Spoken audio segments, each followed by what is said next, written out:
சரி, இந்த அபூபக்கர் முஸ்லியாருடைய சந்திப்பு இருக்குல்ல, இது சம்பந்தமாக தமிழகத்தினுடைய ஜமாத்துல் உலமா என்ன வந்து சொல்றாங்க? இது மிகப்பெரிய ஒரு ஆபத்தாயிரும். இப்போ இது மாதிரி பிஜேபி அணுகிறாங்க.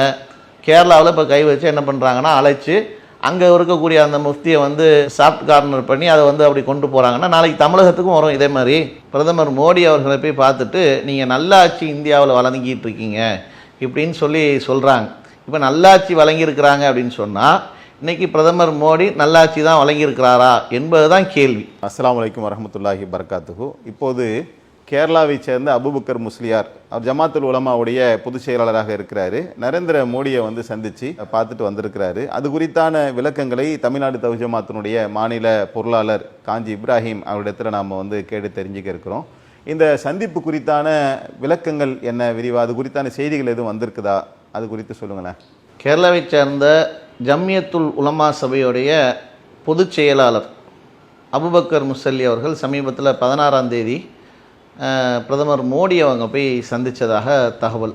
அது சந்தித்ததுக்கு உண்டான நோக்கம் என்ன அப்படின்னு சொன்னால், ஏமன் நாட்டில் நிமிஷா பிரியா என்ற ஒரு நர்ஸு கேரளாவை சார்ந்தவங்களை தூக்கு தண்டனை விதிச்சிருக்கிறாங்க. இது குறித்து அவங்கள்ட்ட போய் சந்தித்து இதை அவங்கள்ட்ட அந்த தண்டனையிலேருந்து காப்பாற்றணும் இப்படின்ற ஒரு கோரிக்கைக்காகவும், வக்ஃபு பிரச்சனை இந்தியாவில் இப்போ பெரிய அளவுக்கு போய்கிட்டு இருக்கு, அது குறித்தும் எஸ்ஏஆர் சம்பந்தமான பிரச்சனை குறித்தும் சந்திப்பதாக தகவல். இதுதான் வெளிப்படையாக வந்த தகவல். இதில் நல்ல விஷயங்கள் தானே. இதில் என்ன உங்களுக்கு சிக்கலுக்குரிய அம்சம் என்ன இருக்குது? இதில் இந்த சந்திப்பு, இந்த வெளிப்படையாக வந்த தகவலை வைத்து நம்ம பார்க்கும்போது நல்லதாக தான் தெரியும். ஆனால் அங்கே போய் பேசி சந்திச்சுட்டு வந்த தகவல் இருக்குல்ல, பிரதமர் மோடி அவர்களை போய் பார்த்துட்டு, நீங்கள் நல்லாட்சி இந்தியாவில் வழங்கிட்டு இருக்கீங்க இப்படின்னு சொல்கிறாங்க. இப்போ நல்லாட்சி வழங்கியிருக்கிறாங்க அப்படின்னு சொன்னால், இன்றைக்கி பிரதமர் மோடி நல்லாட்சி தான் வழங்கியிருக்கிறாரா என்பது தான் கேள்வி. அதுவும் யார் போய் சொல்லியிருக்கா? உலமா சபையை சேர்ந்த முஃப்தி அபூபக்கர் முசல்லியார் சொல்லியிருக்கிறாங்க அப்படின்னு சொன்னால், இவரை சார்ந்த சமுதாயம் தான் இன்றைக்கி பிரதமர் மோடியால் மிகப்பெரிய அளவுக்கு பாதிக்கப்படுது. எந்த அளவுக்கு பாதிக்கப்படுறாங்க அப்படின்னு சொன்னால், இவர் இஸ்லாமியர்களுக்கு எதிராகவே ஆட்சி நடத்துவர் தான் குறிக்கோளாக இருக்கிறாங்க போல், அப்படிப்பட்ட ஒரு நிலையில் தான் இவருடைய செயல்பாடுகள் பிரதமர் மோடியுடைய ஆட்சியில் நடக்குது அப்படின்னு சொன்னால், இப்போ ஒரு நல்லாட்சி அப்படின்னு சொல்கிறாருல, நல்லாட்சின்னு சொன்னால் பாபர் மசீதை இஸ்லாமியர்கள்ட்ட இருந்து பறித்து இடித்து இப்போ ராமர் கோயில் கட்டினது நல்லாட்சிக்குண்டான அளவுகளா?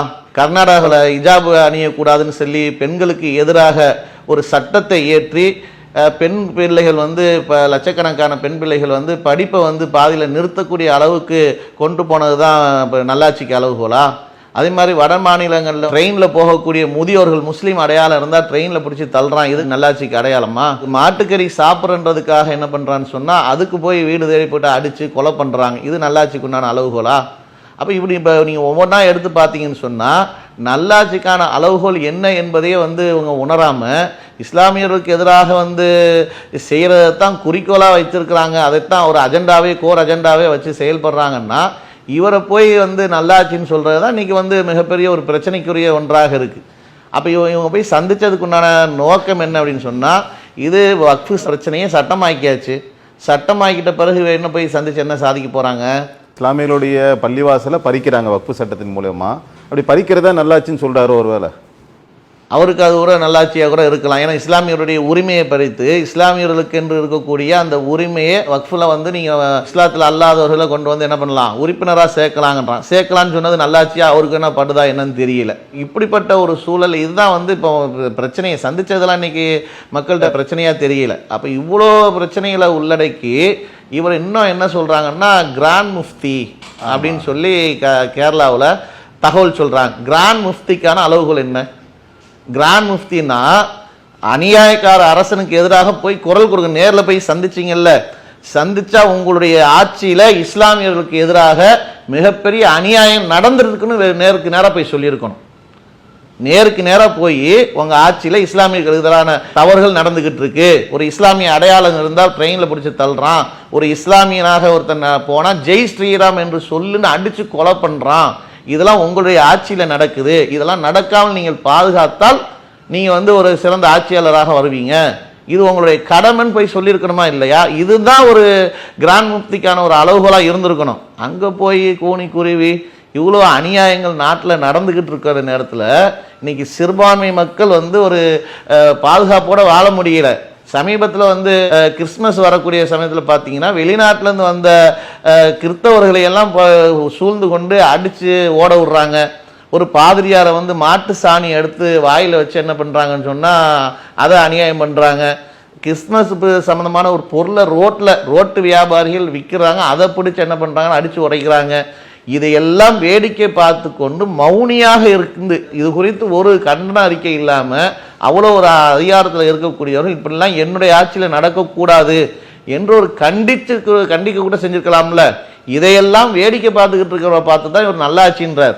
எந்த அளவுக்குள்ள நல்லாட்சின்னு சொல்லியிருக்கிறான்றத நம்ம புரிந்து கொள்ள முடியல. ஆனால் ஒன்னே ஒன்று என்ன அப்படின்னு சொன்னால், இன்னைக்கு இப்படி போய் பிஜேபியில் ஐக்கியமாகிறது, இன்னைக்கு வந்து பிரதமர் மோடியை புகழ்றது எல்லாத்துக்குமே இன்னைக்கு ஒவ்வொருத்தருக்கும் ஒரு பின்னணிகள் இருக்கு, காரணங்கள் இருக்கு. ஒவ்வொருத்தருக்குமே இன்னைக்கு வந்து நீங்க பிஜேபி சார்ந்து இருக்கக்கூடியவர்களை நீங்க எடுத்து பார்த்தீங்கன்னா நீங்க பிஜேபி கட்சியில யாரு இருக்கா?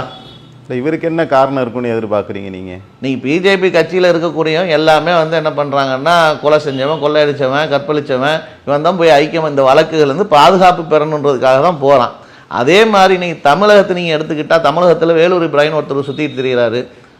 அவர் வந்து ஆரம்பத்தில் இஸ்லாத்தை எடுத்து சொன்னார். பஸ்லையும் ட்ரெயின்லையும் தெருவுலையும் நின்று இஸ்லாத்தை எடுத்து சொல்லி இதே பிஜேபிக்கு எதிராக தான் களத்தில் நின்றார்.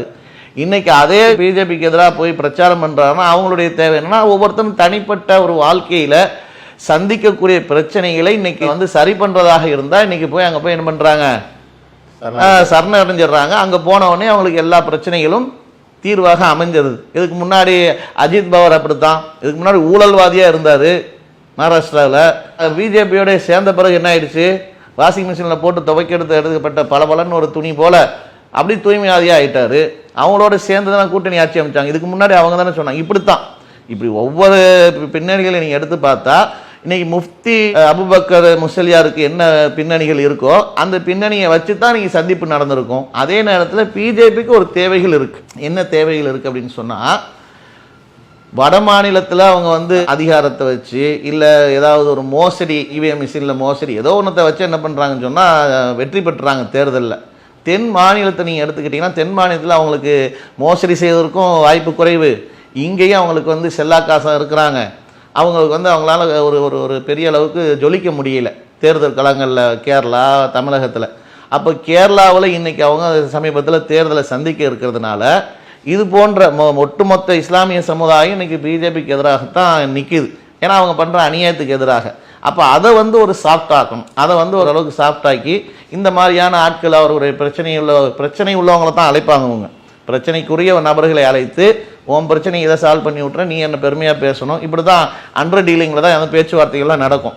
இப்படி நடக்கக்கூடிய இந்த பேச்சுவார்த்தைகளில் தான் என்ன ஆகுதுன்னு சொன்னால், இவரை போய் அழைத்து இதன் மூலம் ஒரு இஸ்லாமிய சமுதாயத்துடைய ஓட்டுகளை பெறுவதற்கோ அந்த மாதிரி வந்து என்ன பண்ணுறாங்கன்னா நடந்திருக்கக்கூடிய வாய்ப்பாகத்தான் இருக்குது. சரி, இந்த அபுபக்கர் முஸ்லியாருடைய சந்திப்பு இருக்குல்ல, இது சம்பந்தமாக தமிழகத்தினுடைய ஜமாத்துல் உலமா என்ன வந்து சொல்கிறாங்க? நீங்கள் எதிர்ப்பு தெரிவிக்கிறீங்க, தமிழகத்தினுடைய குரலாக தௌஹீதுடைய குரலாக இருந்து நீங்கள் நம்ம வந்து பேசுகிறோம். இந்த தருணத்தில் தமிழகத்தினுடைய ஜமாத்துல் உலமா என்ன சொல்கிறாங்க? இது குறித்து எந்த ஒரு அறிவிப்பும் அவங்களை கண்டிப்போ அது சார்ந்த ஒரு விமர்சனமோ பொதுவாக வைக்கல. இது மிகப்பெரிய ஒரு ஆபத்தான விஷயம். இந்த மாதிரியான ஒரு போக்கு என்பது மோடியை சந்தித்து அவர் குறித்து ஒரு நல்லாட்சின்ட்டு வழங்குறாங்கன்னு சொன்னால், இதில் வந்து அவங்க சார்ந்து இப்போ தமிழகத்தில் எப்படி இவங்க உலமா சபை அதில் வந்து தலைவர்கள் பொதுச் செயலாளர் இருக்கிறாங்களோ அதே மாதிரி அதுலேயும் முக்கியமாக இருக்கிறாங்கன்னா, தமிழகத்தில் இவங்க இது குறித்து கண்டிப்பாக கண்டனத்தை தெரிவிச்சிருக்கணும். தெரிவித்து இது வந்து தமிழக உலமா சபையின் சார்பாக இங்கே கேரளா உலமா சபையில் இருக்கக்கூடிய பொதுச் செயலாளருக்கு கண்டனத்தை தெரிவிச்சுக்கிறோம். எப்படி நீங்கள் வந்து இதை போய் நீங்கள் வந்து நல்லாட்சின்னு சொல்லலாம், நீங்கள் சமுதாயத்தில் இவ்வளோ அநியாயங்கள் நடந்துக்கிட்டு இருக்க இப்படின்னு முதல்ல தெரிவிச்சிருக்கக்கூடியதை இவங்க தான் தெரிவிச்சிருக்கணும், முன்னணியில் வந்திருக்கணும். ஆனால் அதை கண்டும் காணாமல் ஏதோ எங்கேயோ ஒரு வேற்று கிரகத்தில் நடந்துக்கிறது போன்று இன்றைக்கி உக்காந்துக்கிட்டு இருக்காங்கன்னு சொன்னால் இது மிகப்பெரிய ஒரு ஆபத்தாக ஆயிரும். இப்போ இது மாதிரி வந்து பிஜேபி அணுகிறாங்க. கேரளாவில் இப்போ கை வச்சு என்ன பண்ணுறாங்கன்னா, அழைச்சி அங்கே இருக்கக்கூடிய அந்த முஃப்தியை வந்து சாஃப்ட் கார்னர் பண்ணி அதை வந்து அப்படி கொண்டு போகிறாங்கன்னா, நாளைக்கு தமிழகத்துக்கும் வரும் இதே மாதிரி. தமிழகத்தில் இருக்கக்கூடிய நபர்களை அழைத்து இதே மாதிரி இப்போ நம்மளை வந்து நல்லாட்சின்னு சொல்லுங்கள், ஏன்னா அடுத்த தேர்தல் இருக்குல்ல, தேர்தலில் அவங்க என்ன வேணால் செய்யலாம். தமிழகத்தில் இருக்கக்கூடியவங்களை அழைச்சி கூட என்ன பண்ணலாம், இது மாதிரி சொல்லுங்கன்னு சொல்லி அழைப்பு கொடுக்கலாம். அப்பவும் இதே மாதிரி வேடிக்கை பார்த்துக்கிட்டு இருந்தால் இப்படி சமுதாயத்தில் இருக்கக்கூடிய அறியப்பட்ட நபர்களை அழைத்து அவங்க வந்து நல்லாட்சின்னு சொல்ல வைத்துட்டால் பாமர மக்களுடைய மனநிலை என்ன ஆகும்? அப்போ வந்து அதை வந்து ஒரு சாஃப்ட் கார்னராக ஆக்கி அதை ஒரு நீர்த்து போக வச்சுருவாங்க. ஒரு பிஜேபி எதிர்ப்புன்றது இன்றைக்கி அவங்களுடைய தென் மாநிலங்களில் ஏன் இந்த மாதிரி வட மாநிலத்தில் நடக்காத பிரச்சனைகள் இன்றைக்கி இந்த தமிழகத்தில் இல்லை அப்படின்னு சொன்னால் இங்கே இருக்கக்கூடிய பிஜேபி எதிர்ப்பு மனநிலை தான். அந்த மக்கள் வந்து அந்த அளவுக்கு விழிப்புணர்வோடு இருக்கிறதுனால தான் இன்றைக்கி வட மாநிலத்தில் மாட்டுக்கறி வச்சு அடிக்கிறான், கேட்குறதுக்கு ஆள் இல்லை. ட்ரெயினில் பிடிச்சி தள்ளுறான், கேட்குறதுக்கு ஆள் இல்லை. ஒவ்வொரு பிரச்சனைகளையும் வந்து ஜெய் ஸ்ரீராம் என்று சொல்லி கொலை பண்ணுறான், கேட்குறதுக்கு ஆள் இல்லை. அப்போ அப்படி இருக்கும்போது இங்கே தமிழகத்தில் வந்து அப்படிப்பட்ட ஒரு சூழல் இந்த தென் மாநிலங்களில் நடக்கலை, கேரளாவிலையோ தமிழகத்திலையோ. இப்போ இப்படி நடக்காத ஒரு நிலையில் இருக்குன்னு சொன்னால் இது மாதிரியான இந்த சம்பவங்கள் நாளைக்கு அவர்களை வந்து அவருடைய எதிர்ப்பு மனநிலை நீர்த்து போயிடுச்சுன்னு சொன்னால் நாளைக்கு வட மாநிலங்கள் போல தமிழகமும் வந்து ஆகிறதுக்கு வாய்ப்பு இருக்குது. அப்போ இதை உடனே ஒரு ஆரம்பத்திலே இதை வந்து கண்டித்து விமர்சனம் பண்ணி அவர்களுக்கு சம்மந்தப்பட்டவர்களுக்கு புரிய வச்சு அவர்கள் சார்ந்து இருக்கக்கூடியவர்களை வந்து தெளிவுபடுத்தி அவர்கள் சொன்னது தவறு என்பதை வாபஸ் பெற வைக்கக்கூடிய அளவுக்கு போனால் இதில் வந்து இதே மாதிரியான ஒரு மனநிலை நின்றுச்சுன்னா நம்ம தமிழகத்தில் நம்ம ஒரு பாதுகாப்பான ஒரு சூழலை உருவாக்க முடியும். இல்லை என்றால் அது நீர்த்து போக வச்சிடும். இது தமிழக உலமா சபையும் இது வந்து கண்டுக்காமல் இருப்பது ரொம்ப ஒரு கண்டனத்துக்குரிய வருத்தத்துக்குரிய செய்தி தான்.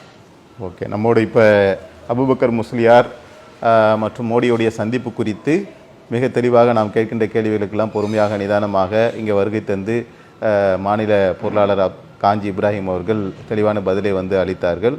ஜஸாக்கல்லாஹ். அஸ்ஸலாமு அலைக்கும். அல்லாஹு அக்பர், அல்லாஹு அக்பர்.